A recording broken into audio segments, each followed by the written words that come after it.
even if you've clearly outlined the requirements, you're always going to get someone who either didn't hear you properly or think that those things did not really apply to them. Now, there'll be different ways you can manage it depending on the situation you find yourself in, but often the best way is politely just saying, oh look, would you mind sticking to the track? And you treat it as if you'd never told them before. And that way you don't actually get into an argument, you just act as if they hadn't heard you. They may have heard you, they may have been choosing to completely ignore the instructions you've given them. But if you politely ask them and just go, oh look, would you mind sticking to the track? It's really important to keep the birds safe. And it is really important for you to give them a reason why. If you tell them to do something without telling them why, most people will ignore what you've said. You actually have to give them a reason. And we're assuming that if they're there, what you're going to see is important to them. So if you tell them the reason why is to keep that important thing safe, they'll often be inclined to do as you've asked. So if someone's obviously doing the wrong thing, one is a reminder. The next level is if they continue to do the wrong thing, you can actually say, look, I really need you to stay on the track. If you can't manage to stay on the track, I'm going to need you to sit out or to stand over there.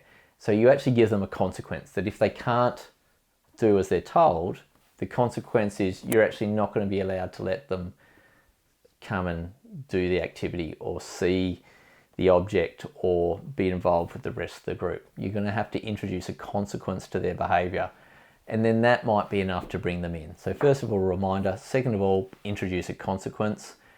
And the third one is for you to actually be a bit more abrupt, going, look, this is a requirement of you being here. If you can't meet the requirements, I'm going to need to ask you to leave, and actually actively suggest that they're going to be removed from the group and that you're going to have to arrange for them to be removed or not do this thing anymore. It would rarely come to that stage. Okay, but once again, it's these different levels of increasing the consequences, being gentle to start with, or ask them the other option, other than going for a second high level consequence, is actually take them aside and go, what's the problem? Why is it that you're not able to do what I've asked you to do? Is there a particular reason why you keep going off into the bush when I've asked you to stay to the track? Now, that is probably a better option than increasing the consequences. It depends on the situation, depends on the person. You may discover that all sorts of reasons as to why they want to go.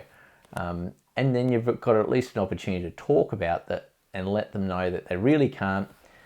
That's not an option, but maybe on a different tour, on a different day, they can pursue that option. So you give them an alternative, going, look, if that's really important to you, you're going to need to join this other group that we run in 2 weeks' time, and then you'll have an opportunity to do that. So you're trying to still meet their desires, but you let them know that their desires can't be met on this trip, but maybe they can meet it on a private trip or on a trip, the adventure trip that you're running, where you actually abseil off the waterfall. If they want to go up around on top of the waterfall, that's the trip they need to go on next week. Give them that option.